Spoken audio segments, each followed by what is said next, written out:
Tommy Rex, and you're listening to today's Boondoggle. This is Mark Metcalf, and you are listening to today's Boondoggle with Bailey on Domain Cleveland Radio. You are listening to today's Boondoggle with Bailey on Domain Cleveland Radio. Yes, Kato Kalin listens to this all the time. Welcome to today's Boondoggle. Now, here's your host.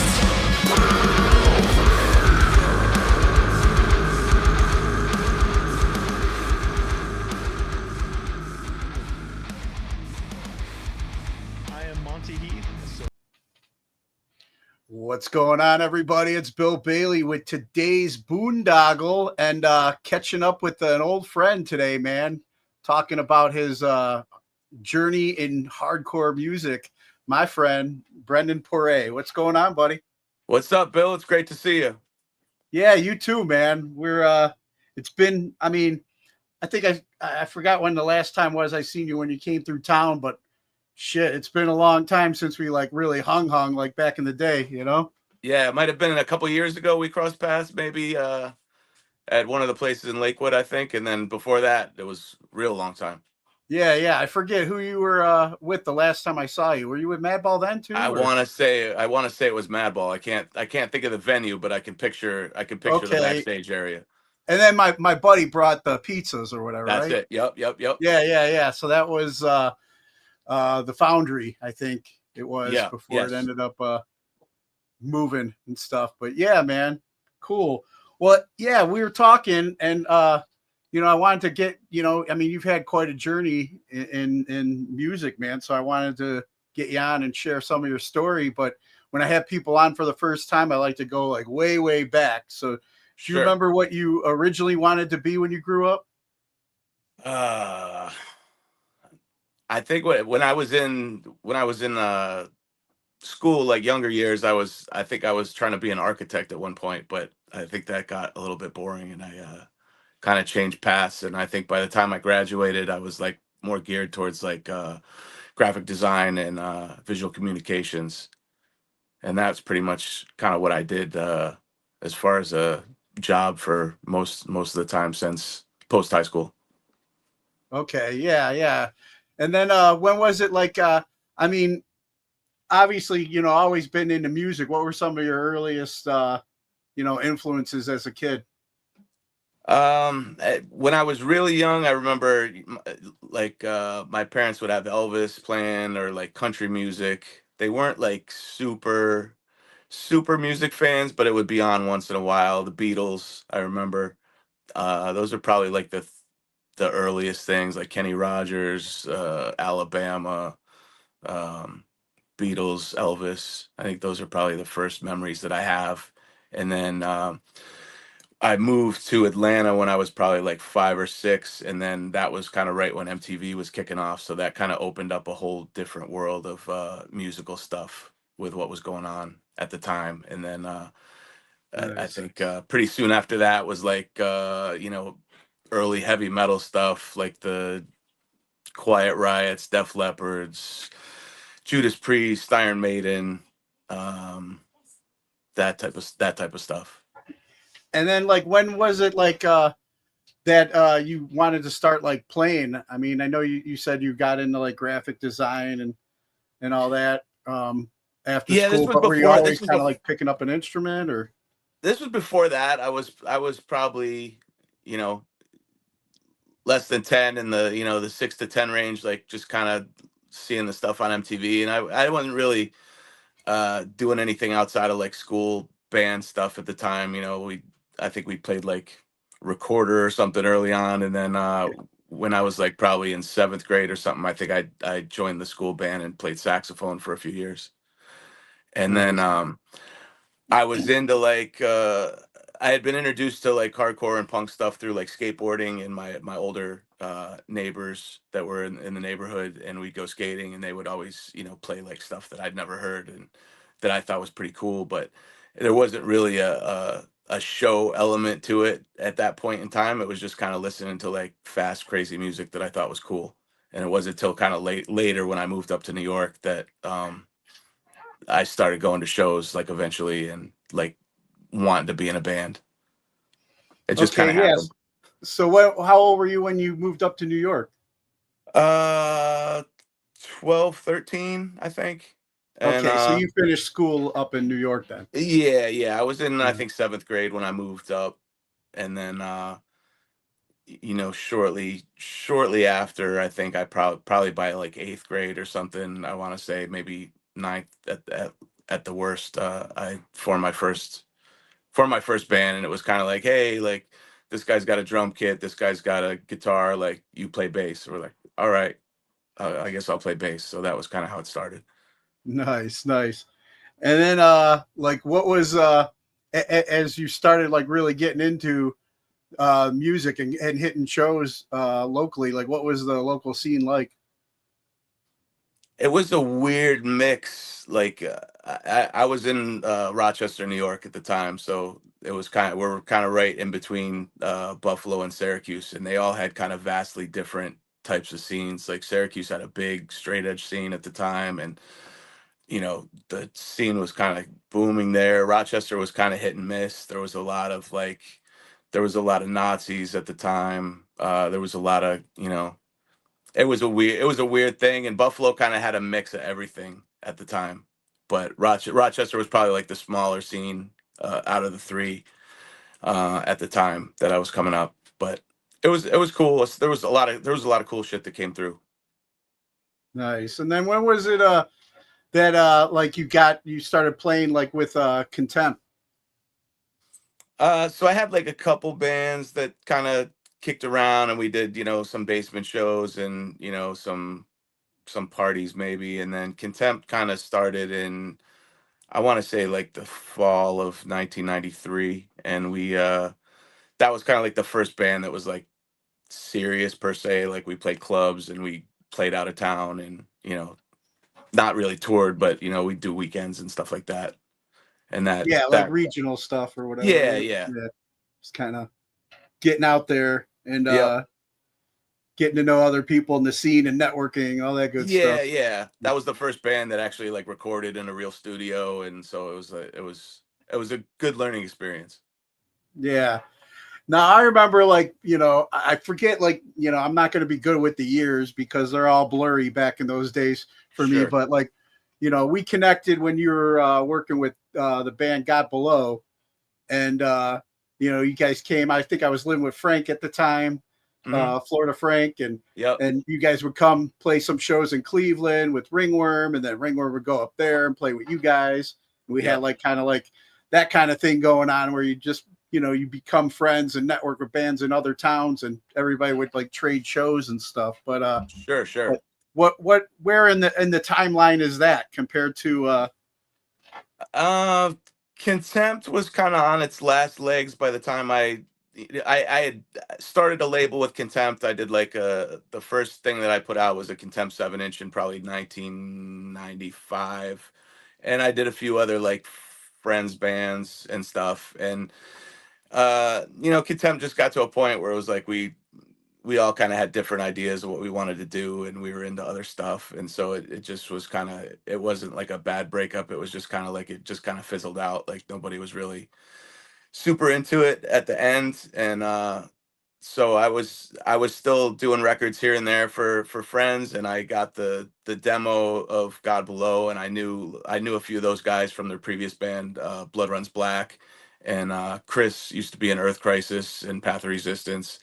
So I knew those guys a little bit, and I loved it. I thought the band had a ton of potential, and yeah. So that was probably like 98, and then 99. I think I had put out the demo that they had on 7-inch, and then by like 99, I think also the first album came out.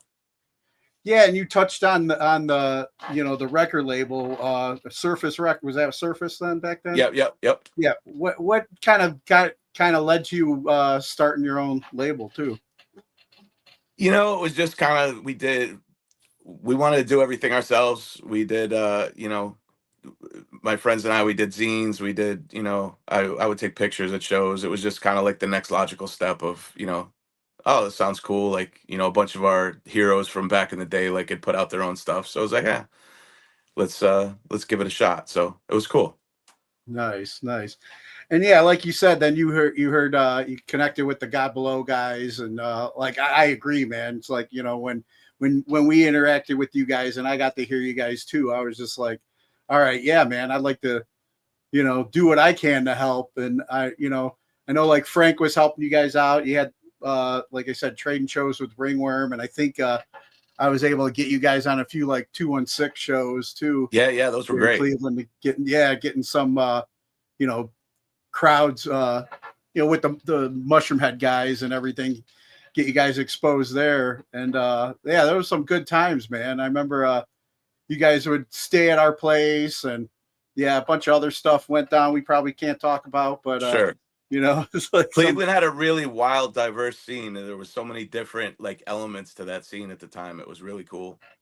Yeah, I mean, that was back. I mean, I wish I could say Cleveland was still like that, but that was like that was definitely some good times. We had like a lot of good bands coming out of here, around that time frame. And like you said, I mean, it was just like you'd go to shows and you'd have like kind of like the same people you'd run into all the time. There was like a community, there. Right. During that time. It was cool for us, like connected with the Ringworm guys, because they didn't really get out that much in their initial run, and we were like super fans of like the Promise and that stuff. So it was like when they kind of got back together in the late 90s and started doing shows or whatever, it was pretty awesome, and we were all pretty stoked on that. Yeah, and then didn't I mean, as that friendship built and you guys were like trading shows and doing like hitting some like regional tours and stuff, wasn't that like when I think Dan and James kind of connected and put that Holy Ghost project together as well?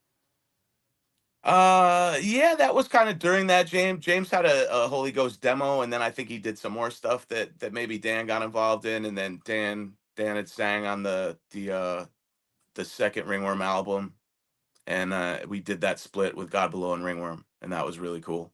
Yeah, I still got that somewhere, man. It was a great CD, dude. That was awesome. That was one of my one of my high points, getting to put that out. I really liked that album or that release.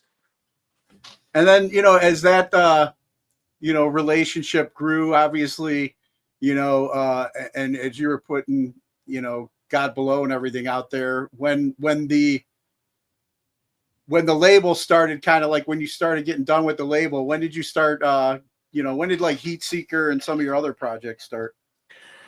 I mean, the label always kicked around, but it was like kind of Godbelow kind of morphed into a different band, and at the time they kind of morphed into Brand New Sin, and it was kind of like they were right on the verge of like doing something really great, and they had someone guiding them at the time that kind of for he didn't have their best interest in mind, I think, all the time, and it was a shame because right where they were kind of on the verge with, they were coming up with all the bands that were like the Lamb of Gods, the Shadows Falls, and all that, and to me they were every bit as good as any of those bands, and most of those bands will tell you the same thing. Like when they were at their peak back then, they were such a good band, and they got kind of caught up with the wrong person that kind of gave them some bad advice, and they turned into a different band, and it was cool, and they did a lot of cool things, but like at the time they thought by turning into a rock band was going to be like their ticket to the big time, and it was like 6 months after they made that decision that like stuff like Slipknot was on the radio, which no one really saw coming, that something that like aggressive was going to be on the radio. So if they had just kind of stayed the course, I think they would have been right there with all those bands coming up, because they were such a talented band.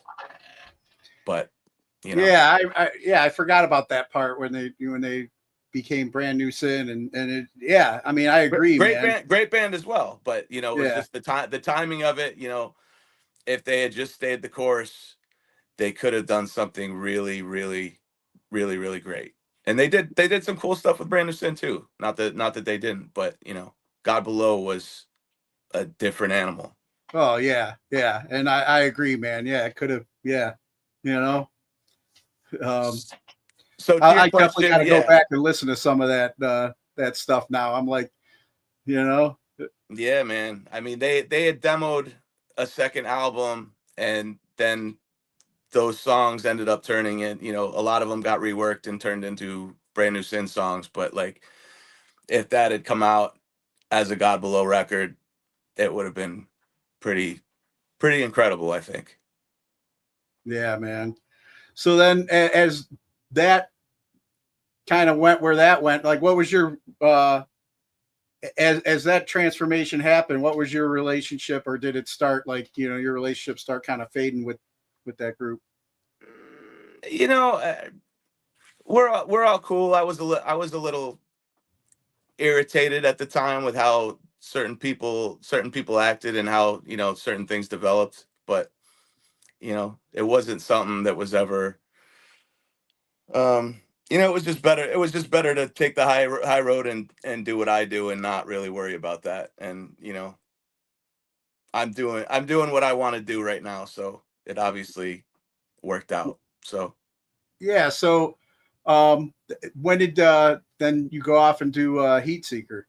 yeah, I did like a kind of like a punk oi type thing in the meantime, where we played a couple shows, and that kind of morphed kind of into Heat Seeker. It just kind of became more rock and roll, like more like AC/DC, like Thin Lizzy, like that type of stuff that I was really listening to a lot at the time. I was kind of burnt a little bit on hardcore at the time, and kind of was like going back and like rediscovering stuff that I was listening to as a kid, or like stuff that I kind of missed, you know, as a kid. So I was like really big into doing that, and we started that around summer of 2000. And you know, we did a little bit of touring around, and we had a lot of lineup changes, and it was, you know, it was kind of a learning experience, because it's just it's a different world with rock and roll. It's not the same kind of scene and camaraderie as it is, you know, playing hardcore stuff. Yeah. So obviously, you know, hardcore is kind of like the mob for us. You know, you think you're out and it pulls you back in. You Sure, know, sure.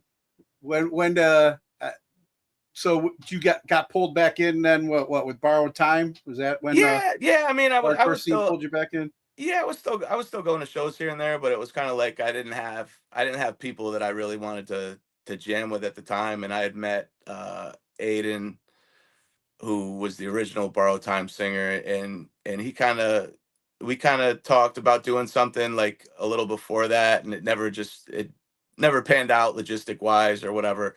And it kind of came up again, like his band that he had at the time, Something Sacred, they were just kind of breaking up, or they were kind of phasing out. And then you know, we kind of crossed paths, and we kind of, you know, said, yeah, let's get in a room and see what happens. And it was, we kind of hit it off, and we decided to do something new. And that was ended up being Borrowed Time. And yeah, it was cool. Nice. We had a good run with him until probably 2009 or something like that. And then he ended up leaving and doing other stuff. And then we kind of went on hiatus for a bit, and then I think it came back. We put a new lineup together in like 2012 or 2013, and we still kind of play here and there. Yeah. And then as I mean, like you're saying, I mean, you started playing bass with your friends or whatever, got into, you know, doing a label. But as your musical journey, you know, with Borrowed Time, you know, started connecting more with the hardcore scene. Yeah. When did you get into like doing like teching and managing and all that?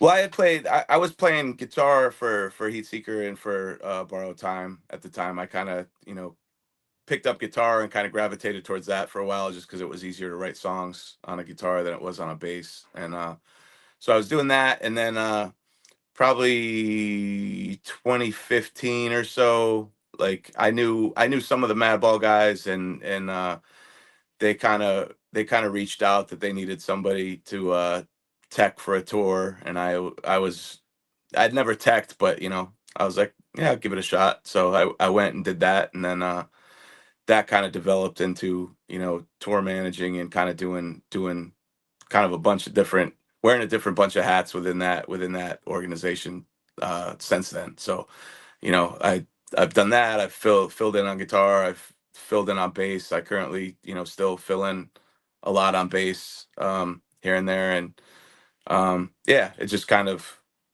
we got along, and it was a cool relationship, and yeah, it just kind of developed over the years. Yeah, I was gonna say. I mean, you got in there, you know, as crew, and now you're, you know, you fill in as a band member, and you form that relationship, and obviously you're somebody that they count on and include as, you know, a member of the family now, right? Sure, yeah. I mean, we've been you know, all over the world with different shows and stuff that I've done with them, so it's been really cool, and it's been a great opportunity that opened up other doors for me too. So it was cool. Yeah, and then like some of those other doors, you play with Sheer Terror. Yeah, so funny story with that. I was actually coming off a Madball tour, and we were going to I was flying from that tour to go to Canada to play 2 shows with Sheer Terror, with Borrowed Time opening for them.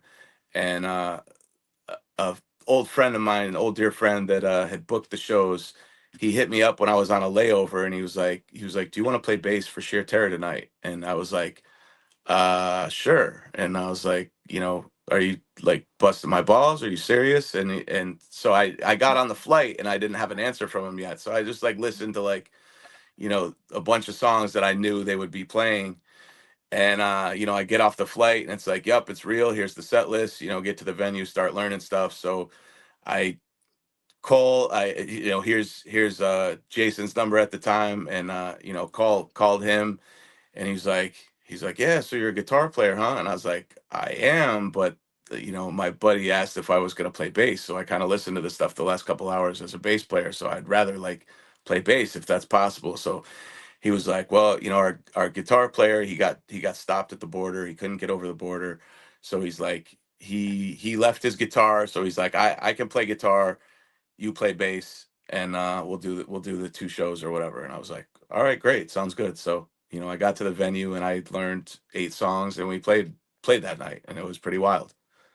And Nice. that kind of developed into there was like another time, like probably a few months later, that I filled in for them again, and then I ended up joining them in 2018, and originally on second guitar, and then Jason, the bass player at the time, had, you know, he had to step away for a minute, so I ended up back on bass, and played with them for 5 years or so. Nice.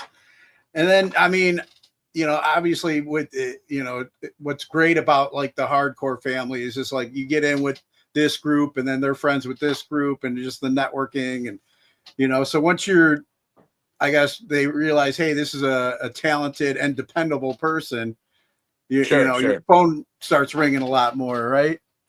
Yeah, when you know, when I was first doing the Madball stuff, it was kind of like I had a full-time job, and I was kind of, you know, taking vacation time and doing what I could, and you know, got to the point like towards the end of that job when I started like filling in on guitar. I think there was an opportunity to fill in on guitar to go to Southeast Asia, and I had just gotten off a tour with them, like teching, and I was kind of like out of vacation time, and my job was kind of like putting pressure on me, and I was, you know, like I had the opportunity to go to Thailand and Indonesia, and it was like, when am I Yeah, ever going to have a chance to do this? You know, exactly. I got to do this, and then I'll just figure out what happens. Whatever happens with work, but I'm going to do this. And I did that, and that kind of became my mentality, like going forward after that, is just like say yes to an opportunity, and then just figure it out. And that's kind of when the doors opened more, you know. Oh yeah, I mean, you know, so many other people would have tried to do it safe, or you know, like, all right, man, I can't, you know, and I mean, the risk takers are the ones that get the rewards a lot of times, you know. Yeah, I don't think anyone looks back and says, "Wow, I wish I worked more. I wish I went to that fucking shitty office job and spent more time there." Like, no, you would look back on that and go, "Man, I should have fucking did that. That's crazy." Yeah, So, and it kind of don't matter, like, you know, I mean, when you look at, if you look at like, okay, this is what my job pays me, but it's just like, what's the experience, the value of the experience going to be in the long run? And like you said, how many opportunities you're going to have, man. I look back at the times in the Navy, man, and if I wasn't such a friggin' raging alcoholic back then, I was at some pretty cool places I can't remember. You know? Sure, I bet. So, but yeah, I mean, it is what it is, man. If I had an opportunity today to go back to some of these places, you know, I'm gonna take that over the, you know, Absolutely, sure. Absolutely. But you know, as you get in, you know, with the guy, I mean, obviously when you get in with Madball, you know, you're in with the entire like New York hardcore family for sure. It's like you got the blessing almost from like the Pope or something, like Stigma comes and NYHC or something, you know? Right. So many other opportunities have opened up. You get to play with Murphy's Law as well. Yeah. How did that come together? Jimmy and I have been, you know, friends for a while, and you know, he's obviously had a, you know, revolving door of people over the years, and you know, I had you know, we did some shows on the last Sheer Terror tour that I did in Europe, and you know, I kind of told him like, hey, you know, if you ever need somebody to fill in a pinch, like I got you. And like later that year, I think he hit me up. He had some show like towards the end of the year, and he's like, you know, the other guys can't do it, would you be interested? And I was like, yeah, that sounds cool. And then that kind of turned into like another show where it was like the 40th anniversary show on New Year's Eve of the band.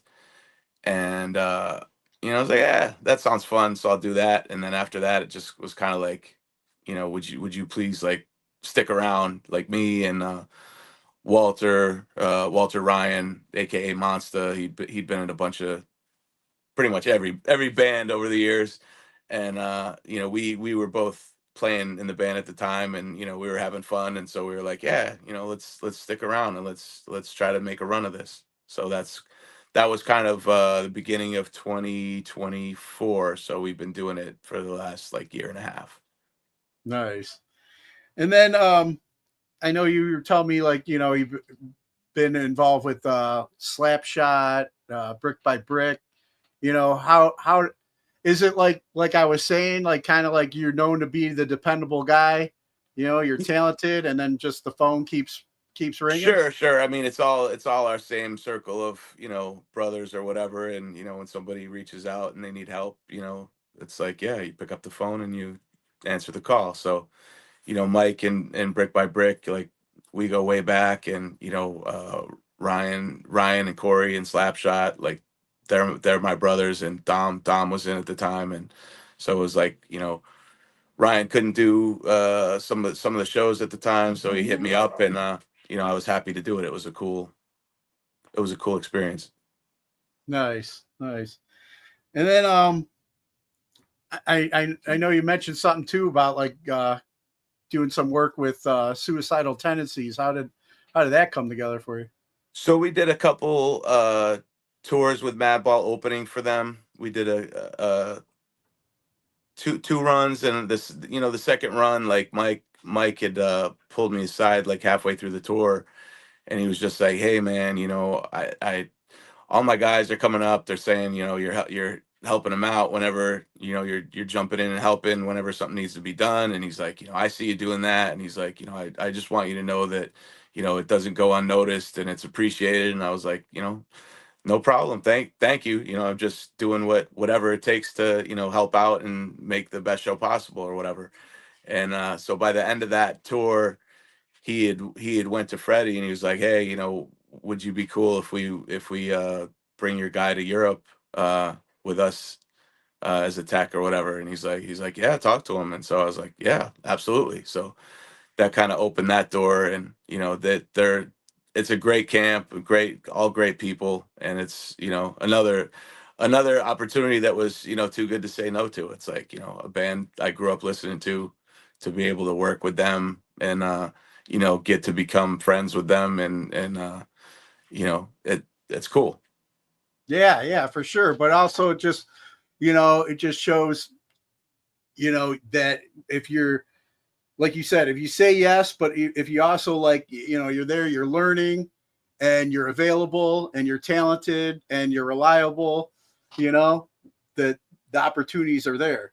Sure. That was a huge step up, because I mean, I think I'd been teching for like 3 years at that point with Madball, and Suicidal was a whole nother level, and it was a huge learning experience, like on the fly. So, fortunate that I've had great, people to like teach and give me tips over the years, like Warren Lee and some other guys that were really helpful, and Warren especially. When I told him like, hey, I got offered this gig, but I haven't worked with like a Floyd Rose guitar in like a long time. He's like, dude, I got you. He's like, come hang with me at one of the shows. He's like, we'll go over everything. You'll be good to go. So he's like, he's always been like in my corner. So I can't thank him enough. Warren, man. He's like another legend, man. The best. One of the unsung heroes, man, For sure. The behind the scenes guys that always make the shit happen, and yeah, him and his brother Royce, both great dudes.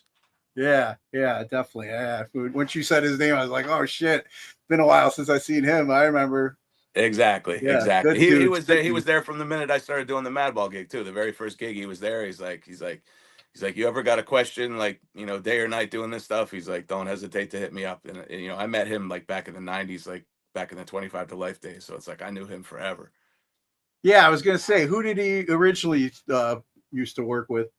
Well, he played bass in 25 to Life. That's when I met him, like back in the mid 90s. And then he worked with like Hatebreed. He worked with Madball. He worked with Vision of Disorder. He worked with Slayer, Machine Head. He's worked with tons and tons of bands, like a who's who of every big band over the years. Yeah, I think I ran into him last time I seen him was like at one of the Danny Wimmer festivals, and I don't remember who he would have been with at the time. I just seen him backstage crossing paths and was just like, yo, what's up? And said, hey, Yeah. But awesome, dude. And then so then you get that on your resume. Obviously, I mean, I feel like you're one of somebody that's like, kind of like myself, always open to learn, it's just like student for life. What else can I do to build, on these things? Currently what's on the menu for you for schedule? I leave Wednesday. I'm doing a run of 5 shows with Madball. We're playing a run with Integrity, Strife, and Combust, and we're going doing a couple shows in Canada and doing Cleveland, Chicago, and a fest in Minneapolis. Yeah, I think this Friday you're gonna be here in Cleveland. Yep. Nice, and then I get home. I get home from that, and then I fly out the next day, and I'm out west doing a 3-week tour with Murphy's Law, opening for Agnostic Front and Strung Out. So that's going to be cool. And we got a brand new Murphy's Law 7-inch that's about to drop in time for the tour, hopefully. 2 brand new songs, the first new Murphy's Law release in 20 plus years. So yeah, I was going to say, it's been a while. Yeah. Nice. And we have an album in the works. We're still trying to finish it up and make it the best album that we can. And that'll be out probably.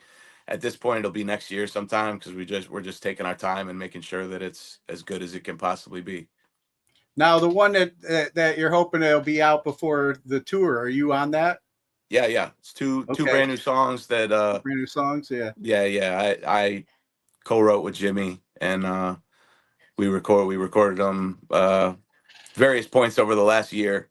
And it's like two of the big batch of songs that we have for the album. So we finished these 2, we got them mixed, and wanted to put something out while we continue working on that album. So you kind of like, would you say you helped kind of like, get the juices rolling for a new Murphy's Law? Did you help kind of push this along, or was Jimmy already kind of? He really wanted to do a new record, and he kind of had a couple maybe false starts where they started and then didn't quite get the record finished or whatever, like doing some stuff. And I really wanted to do a record. If I was going to join the band, I really wanted to do a record. And I really wanted to do a record with Sheer Terror, but it was just the timing with the time I was in the band, it didn't happen. We did a few, we did a bunch of demos. We did a few songs here and there, like some covers and some other stuff, but we couldn't get an album done in that time. So I was really really fired up to do a record. So I was, I told Jimmy, I was like, I will make sure that we get a record done. And, we worked together really well as far as writing. So it's been a cool experience. Nice, man. Yeah, well, now he's got somebody, like once again, you're dependable. He's gonna do something, you do it. And it's cool. It's cool for a band, 40 plus years into their career, where Jimmy's still able to sing really well. So it's cool. It's not, it's cool to be able to have that. And I'm excited. I'm excited to get new stuff out there and start playing it and kind of seeing what the reaction is. Yeah, and another huge bullet point on the resume, to have your name involved with. Sure. It's been like that, At this point, I think the last record was 2001, so it's been 24 years. It'll be 25 years next year by the time we put a record out. So it's kind of a huge accomplishment after that long to get a new album out. Yeah, for sure, man. That's awesome. And then like after right now that's like you said, you're going to be out with Madball, then you're going to fly out with Murphy's Law, play those shows. The album is in the mix for the next year. Yeah, we're going to buckle down when we get back and hopefully, wrap that up sometime, hopefully by the end of the year, but we'll see. I mean, everybody's spread out and everybody's got, really busy schedules. So we're just, taking our time to make sure it's as good as it could be. And then, we got to get it out next year at some point. So, we're kind of focused on, we toured a lot this year and now we're focused. Once we get through this next tour, we're focused on getting that record done. And then we'll start back up next year and, hopefully do some cool shit. I believe we have Australia and New Zealand in the mix for next May. That's what I'm hearing. So that'll be really cool. And I'm sure, there'll be a lot of other stuff coming. Yeah, and like you said, after 25 years, you don't want to rush it, Exactly. It's got to be great. Yeah. That's awesome, man. It's awesome. So, yeah, those are big things to focus on. I'm sure, though, knowing you, there's other things that you're going to have your hands in the upcoming year as well. Sure. I have a farm now with my girl, so we have 8,000 animals. It's a madhouse here, so there's constantly projects to work on here, and nice. I'm gonna try to get a studio built in one of the barns that I have, and hopefully be able to do some of that type of stuff at home. Yeah, dude, that's what I'm talking about. Yeah, exactly.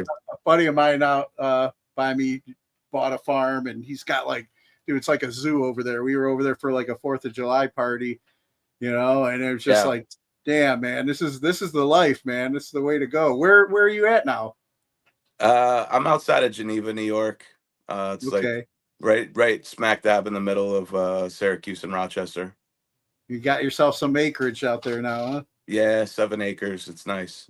Nice, man. Yeah, that's the dream. My girl that I'm with now, she's a firefighter EMT, but her heart, she loves going fishing. She's an outdoors girl, and when we were over at my buddy's house at his little farm, she was like, yeah, this is kind of the goal. And I'm like, well, I ain't getting any younger. Let's make this thing happen here soon. Exactly. It's so nice being out of the city and being away from it's nice to be able to unwind and decompress away from people when you get off the road and come home and you don't have any neighbors bugging you and any, there's really nothing going on. I had, a farmer on either side of me, and it's cool. Dude, yeah, man. I'm now, we've been talking about a lot of cool bands that I love, but now it's I'm like, man, this is where I'm getting really jealous of you, Right. It's like the trips to Thailand, all that's cool and shit. Yeah. That's real cool. That's real cool. Suicidal Tendencies, but the farm and we're not young bucks anymore, man. This is like Yellowstone, that was my show when that was on. Yeah. So it's like, let's get us some land, and Exactly. It's nice because it's like right, maybe 5 or 7 minutes off the highway, but it's total country. So it's like kind of the best of both worlds.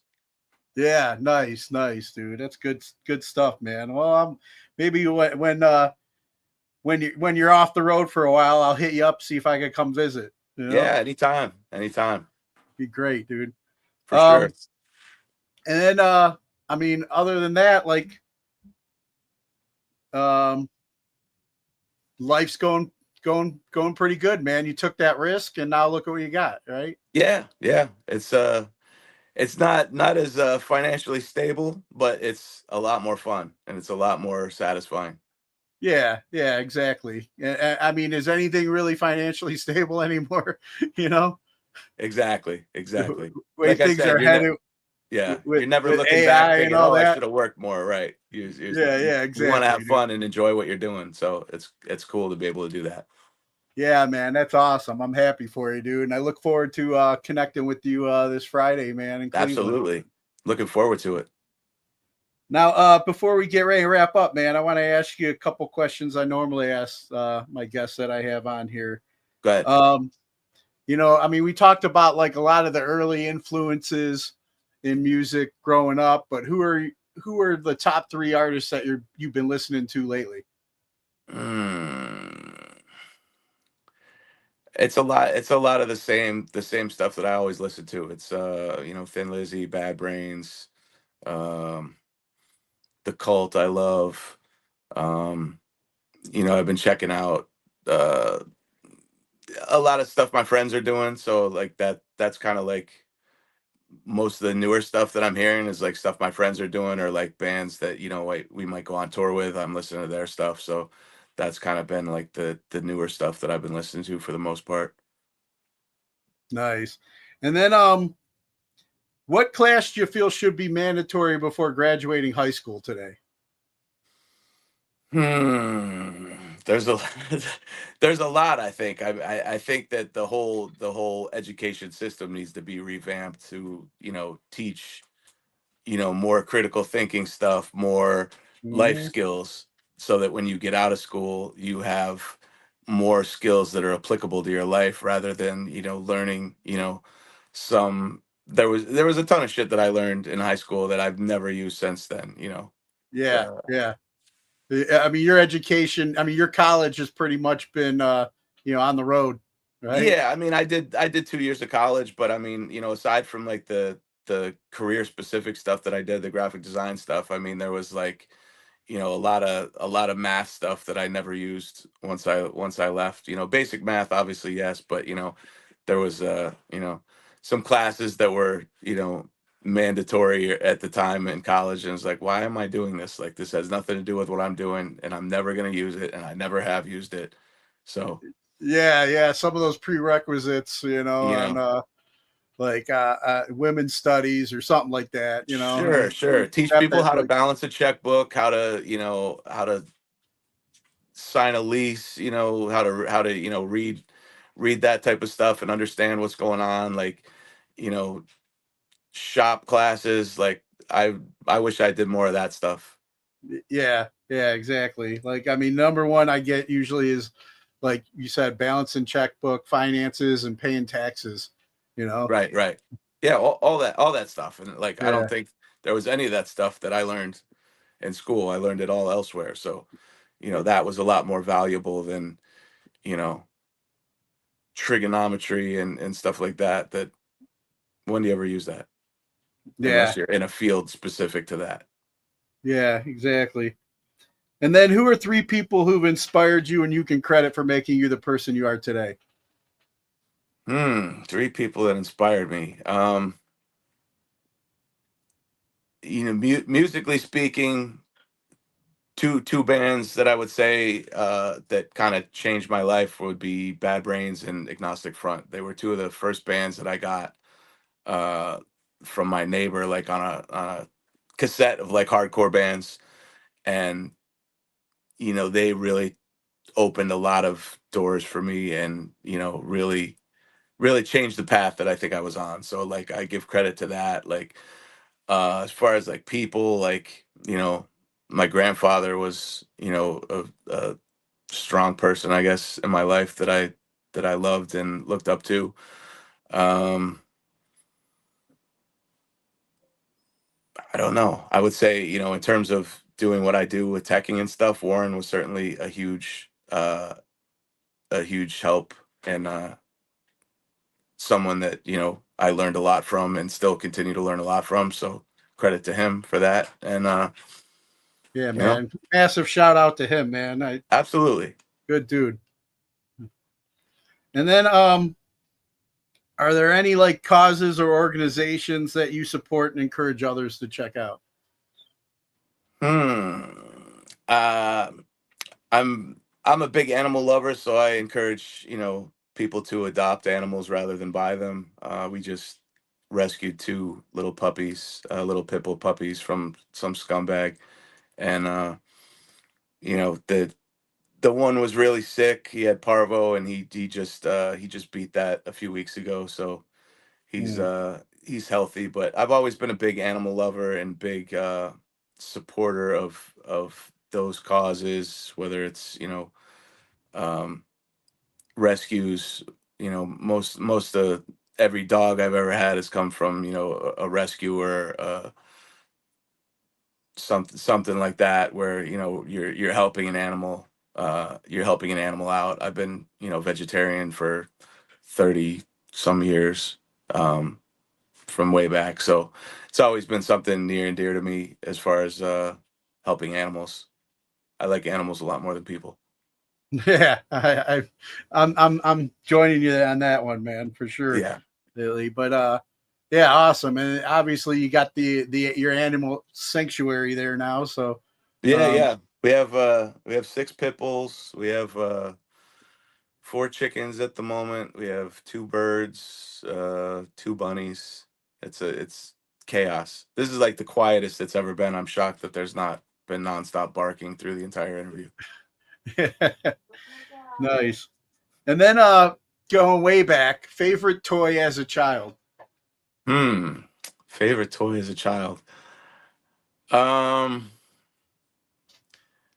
my grandfather had a farm, so I had a lot of these little miniature like tractors and stuff that I really liked when I was like really young. And I still have them probably in storage somewhere. Like I had like little John Deere toy tractors and stuff like that. I always thought that was really cool. Nice. You get a life size ones now for the farm? Not yet. No. Not yet. Nice. Hopefully after the Murphy's Law album drops, right? Yeah, well, once the big Murphy's Law payday comes in, then I'll get a full size John Deere. We just got the lawn tractor right now, but we'll upgrade to the full size tractor after that. Nice. And then any message you have for our military members currently serving overseas?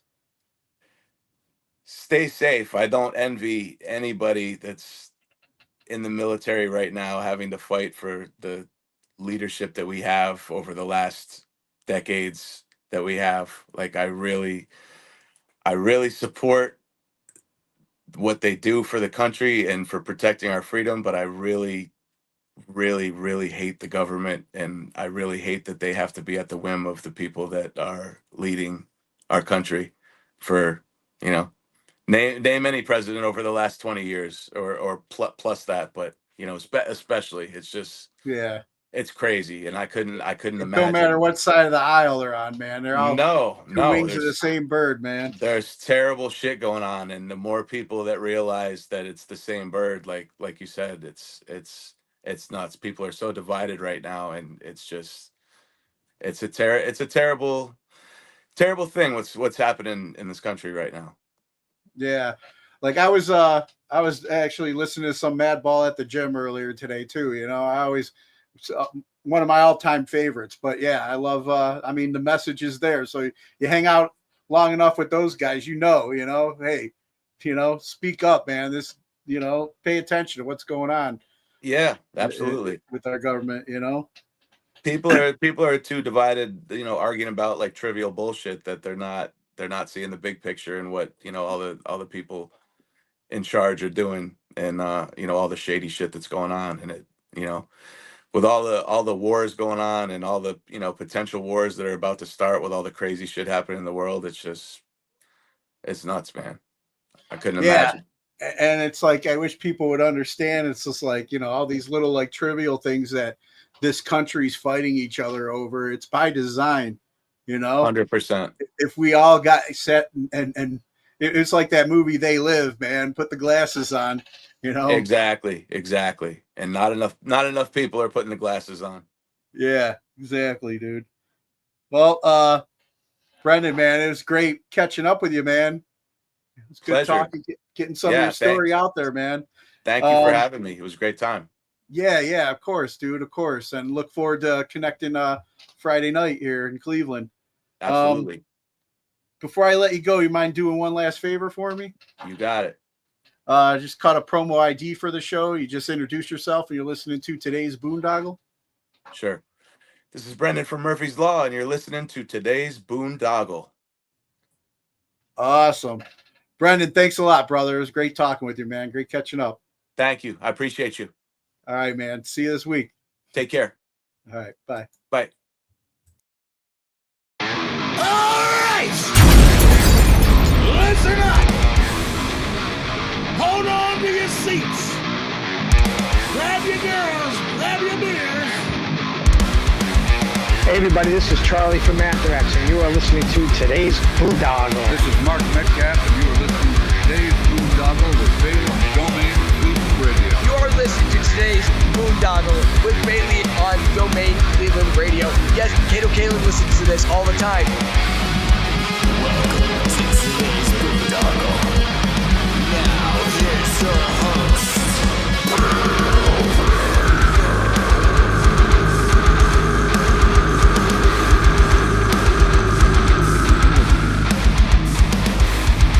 I am Monty Heath, so one Heath, and you are listening to today's Boondoggle. Hey, what's up? It's John from Skillet, and you are listening to today's Boondoggle on Domain Cleveland Radio.